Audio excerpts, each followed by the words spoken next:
Hello बच्चों। बच्चों की डिमांड थी कि जो स्टूडेंट्स ने सी सैप काउंसलिंग 2023 के अंदर पार्टिसिपेट किया या जिन स्टूडेंट्स ने जोसा काउंसलिंग 2023 के अंदर पार्टिसिपेट किया कि भी उनकी क्वेरी है कि जो उनकी फीस उनके द्वारा जो फीस डिपॉजिट की गई है वो फीस उनको वापस मिलेगी या नहीं मिलेगी या कब तक मिलेगी। ये बच्चों के मन में बड़ी दुविधा चल रही है कि कितने दिन के अंदर जो उनकी फीस है वो वापस होगी। तो आज की वीडियो में आपको बताऊंगा कि भी जो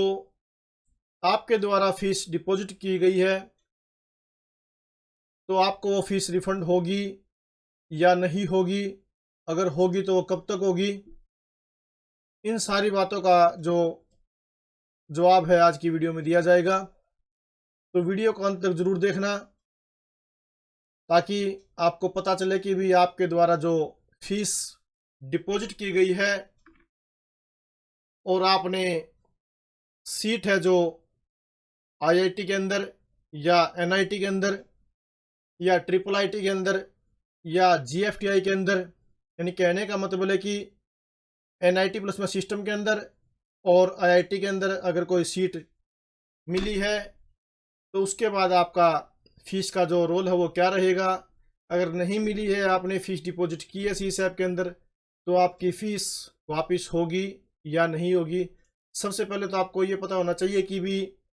जो जोसा है वो आईआईटी की भी और एनआईटी प्लस में सिस्टम की भी काउंसलिंग करवाता है, और उसके बाद जो सी सैप काउंसलिंग करवाता है वो एनआईटी प्लस में सिस्टम की ही काउंसलिंग करवाता है, आईआईटी काउंसलिंग नहीं करवाता है।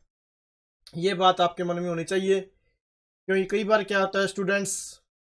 आईआईटी की जो सीट है वो जोसा काउंसलिंग के अंदर ले लेते हैं और सी सैप के अंदर भी वो काउंसलिंग में पार्टिसिपेट करते हैं। अगर वो उसके अंदर भी उनको अगर सीट मिलती है तो जो उन्होंने आईआईटी के लिए जोसा के अंदर जो उन्होंने फ़ीस पे की थी वो उनकी फ़ीस वापस नहीं होगी, क्योंकि जो गवर्नमेंट की जो सीट है वो क्या है, बेकार हो जाती है। इसके लिए जो फीस दी गई थी वो नॉन रिफंडेबल है। और सी सैप के अंदर आपको अगर नई सीट मिलती है तो आपको जो नई आपने जो फीस आपने दोबारा से डिपॉजिट करवाई होगी, तो उसके बारे में कि आपको जो वो फीस वापस मिलेगी या नहीं मिलेगी। तो वीडियो शुरू करते हैं कि भाई यहाँ लिखा गया है कि भाई the special round enrolment fee includes special round processing fee of 4,000 रुपये and institute admission fees this special round processing fee is non refundable and non adjustable. कि भाई जो सी सैब की जो 4,000 फीस है ये क्या है, नॉन रिफंडेबल है और नॉन एडजस्टेबल, यानी कि जो ये प्रोसेसिंग फ़ीस है ये सी सैब अपने पास रखेगी, ये आपकी इंस्टीट्यूट फ़ीस के अंदर शामिल नहीं होगी। आपसे जो फ़ीस पे करवाई गई है उसमें से 4,000 रुपये, यानी कि ये नॉन रिफंडेबल वाले जो 4,000 रुपये कम करके डिडक्ट करके आपकी जो बाकी फ़ीस है वो इंस्टीट्यूट के अंदर ट्रांसफ़र कर दी जाएगी। इसके अंदर क्या था अगर आप फर्स्ट राउंड के बाद अपनी जो सीट है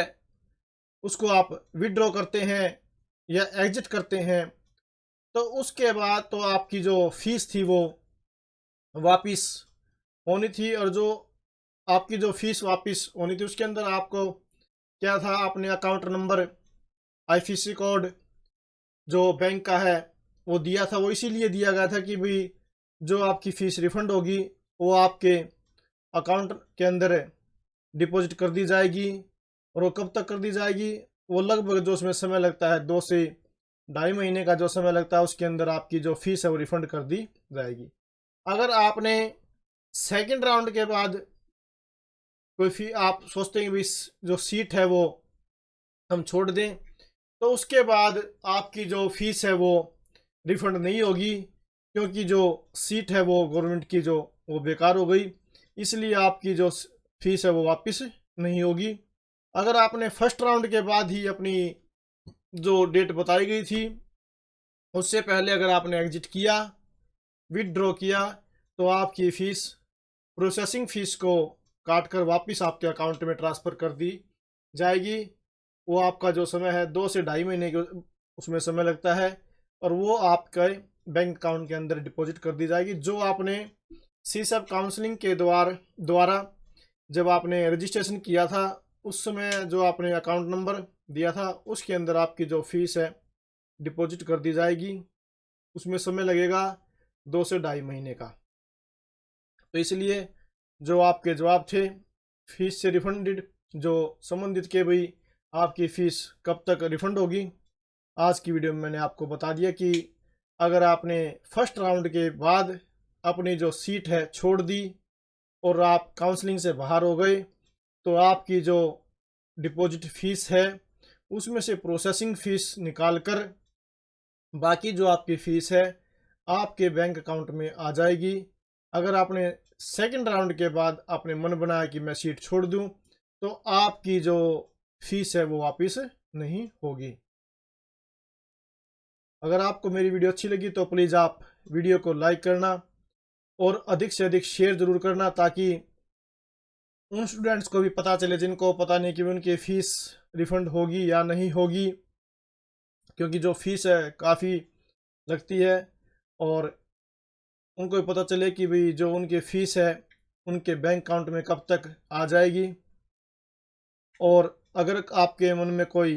कमेंट है कि भाई आपने सुझाव है कि भी इसके अंदर ये कुछ गलतियां रह गई है कि भाई ये और होनी चाहिए थी, तो प्लीज़ आप कमेंट ज़रूर करें, ताकि मुझे पता चले कि भाई क्या कुछ वीडियो के अंदर कमी रह गई है, तो ताकि आगे उन कमियों को सुधारा जाए।